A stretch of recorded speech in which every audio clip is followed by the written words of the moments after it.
မြေကြီးအောင်မှာနှစ်ပေါင်း1400ကျော်ပျောက်ဆုံးနေတဲ့ရွှေတွေကိုသတ္တုရှာချက်လေးတစ်လုံးနဲ့ရှာတွေ့ခဲ့တယ်ဆိုရင်ခင်ဗျားတို့ယုံနိုင်မလားဟုတ်ပါတယ်ဒါကတော့ရုပ်ရှင်ဇာတ်လမ်းတစ်ခုမဟုတ်ပါဘူး2009ခုနှစ်အင်္ဂလန်နိုင်ငံမှာဖြစ်ပွားခဲ့တာဖြစ်ပါတယ်2009ခုနှစ်ဇူလိုင်လ9ရက်နေ့အင်္ဂလန်နိုင်ငံစတန်ဖို့ဒေသရဲ့လယ်ကွင်းတစ်ခုထဲမှာတယ်ရီဟက်ဘတ်ဆိုတဲ့သတ္တုရှာဖွေတဲ့လူတစ်ယောက်ဟာမြေပိုင်ရှင်ရဲ့ခွင့်ပြုချက်နဲ့သတ္တုတွေကိုရှာဖွေနေပါတယ်အဲ့ဒီမှာတော့ဆက်ကထူးခြားတဲ့အခြေပြအနေလေးတစ်ခုပေးလာခဲ့ပါတယ်တယ်ရီကမြေကြီးကိုတူးလိုက်တဲ့အချိန်မှာသူ့မျက်စိရှိမှပဲရွှေအောင်တောက်ပနေတဲ့ရှေးအောင်ပစ္စည်းတွေတစ်ခုပေါ်လာခဲ့ပါတယ်။တယ်ရီကဆက်ပြီးတူးတဲ့အခါမှာတစ်ခုပြီးတစ်ခုဇက်တိုက်တွေ့လာခဲ့ပါတယ်။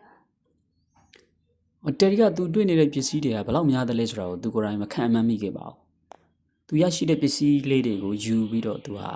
တယောက်တည်းသိမ်းမထားခဲ့ပါဘူး။ရှေးဟောင်းပစ္စည်းအဖွဲ့ကိုအကြောင်းကြားခဲ့ပြီးတော့ပညာရှင်တွေရဲ့အဲ့နေရာကိုစနစ်တကျတူးဖော်ဖို့အတွက်အကြံ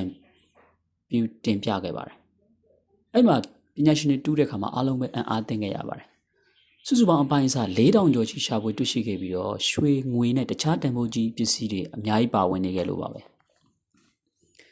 ဒါပေမဲ့ဒီရေဒနာတိုက်ရဲ့တကယ်စိတ်ဝင်စားစရာအချက်ကရွှေအများကြီးတွေ့တာတော့မဟုတ်ပဲ။ပါတဲ့ရွှေတွေပစ္စည်းတွေမှာဓာတ်အလှကိုင်းပစ္စည်းတွေစည်ရည်နဲ့ဆက်နေတဲ့ပစ္စည်းတွေလက်ဝါးကတ်တိုင်ပုံစံမျိုးပစ္စည်းတွေနဲ့အလွန်လက်ရမြောက်တဲ့ရှေးဟောင်းရွှေတွေပစ္စည်းတွေပါဝင်နေတာပေါ့။ပညာရှင်တွေကတော့ဒီပစ္စည်းတွေအများကြီးကAD 900စုလောက်ကဖြစ်မယ်ဆိုပြီးတော့ခံမှန်းတယ်။သူမြုပ်ထားခဲ့တာ650နဲ့AD 685ကြားလောက်မှရှိမယ်လို့ခံမှန်းကြတယ်။တယ်ရီက2009ခုနှစ်မြေကြီးအောက်ကနေပြန်ထုတ်ဖော်တဲ့ပစ္စည်းတွေဟာလွန်ခဲ့တဲ့နှစ်ပေါင်း1400ကျော်လောက်ကနေလူတွေလက်ထဲမှာရှိခဲ့တဲ့ပစ္စည်းတွေဖြစ်နေတာပေါ့။ဒါပေမဲ့ဒီနေရာမှာမြေကွန်းတစ်ခုရှိနေတာ။ဒါကိုဘယ်သူကမြုပ်ထားခဲ့တာလဲပေါ့။အဲ့ဒီမြေကွန်းရဲ့အဖြေကိုဒီနေ့ထိကိုအတိအကျမသိရသေးပါဘူး။ပညာရှင်တွေကတော့ပစ္စည်းရဲ့ရည်သွေးကိုကြည့်ပြီးတော့အဲ့ဒီခေတ်ကအာဏာရှိတဲ့လူစစ်ဘက်ဆိုင်ရာခေါင်းဆောင်တွေအဆင့်တန်းမြင့်မားတဲ့လူတွေနဲ့ဆက်နွယ်နိုင်တယ်ဆိုပြီးတော့ယူဆထားပါတယ်။ဒါပြင်ခရစ်ယာန်ဘာသာနဲ့ဆက်နွယ်နေတဲ့ရွှေပစ္စည်းတွေလည်းပါဝင်နေတဲ့အတွက်ဒီယတနာတိုက်ဟာရွှေတွေကိုပြန်တွေးတာထက်ပိုပြီးအရေးကြီးတဲ့အချက်လေးဖြစ်ခဲ့ပါတယ်။ဘာလို့လဲဆိုတော့အဲ့ဒီအချိန်ကာလတုန်းကအင်္ဂလန်နိုင်ငံမှာဒီနေ့လိုတနိုင်ငံတည်းမဟုတ်သေးဘူးသူကအန်ဂလိုဆက်ဆန်နိုင်ငံငယ်လေးတွေအချင်းချင်းအာဏာပြိုင်ကြတယ်စစ်ပွဲတွေဖြစ်ကြတယ်ဘာသာရေးပြောင်းလဲမှုအဆင့်အတန်းတွေအမျိုးမျိုးဖြစ်နေတဲ့ကာလဖြစ်တာပေါ့ဒါကြောင့် Stamfordshire Hall ဟာရွှေတန်ဖိုးနဲ့တိုင်းတာလို့မရတဲ့သမိုင်းအမွေနှစ်တစ်ခုဖြစ်လာခဲ့ပါတယ်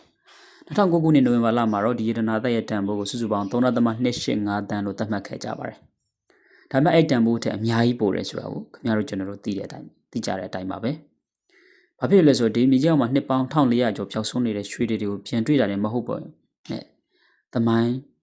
တပိုင်းတစားကိုရှာဖွေတွေ့ရှိခဲ့တာဖြစ်ပါတယ်ဒေဟယ်ရီရဲ့ရှာဖွေတွေ့ရှိမှုကိုစဉ်းစားပြီးတော့ကျွန်တော်တို့ကဘာတွေ့နိုင်လဲဆိုတော့ကျွန်တော်တို့ပတ်ဝန်းကျင်မှာအရန်တန်ဖိုးရှိတဲ့ပစ္စည်းတွေဟာကျွန်တော်တို့မထင်ထားတဲ့နေရာလေးတွေမှာရှိနိုင်ပါတယ်အဲ့လိုပါပဲကျွန်တော်တို့ဘဝရဲ့အောင်မြင်မှုတွေဟာလည်းကျွန်တော်တို့မထင်ထားလောက်တဲ့အရာလေးတစ်ခုကနေဖြစ်ပေါ်လာနိုင်တယ်ဆိုတာကိုကျွန်တော်တို့သတိထားဖို့လိုပါတယ်အဓိကကတော့ကိုယ်စိတ်ဝင်စားတဲ့အရာတစ်ခုကိုမယမနာလုပ်နေဖို့ပါပဲအခွင့်အရေးတစ်ခုရလာတဲ့အခါမှာ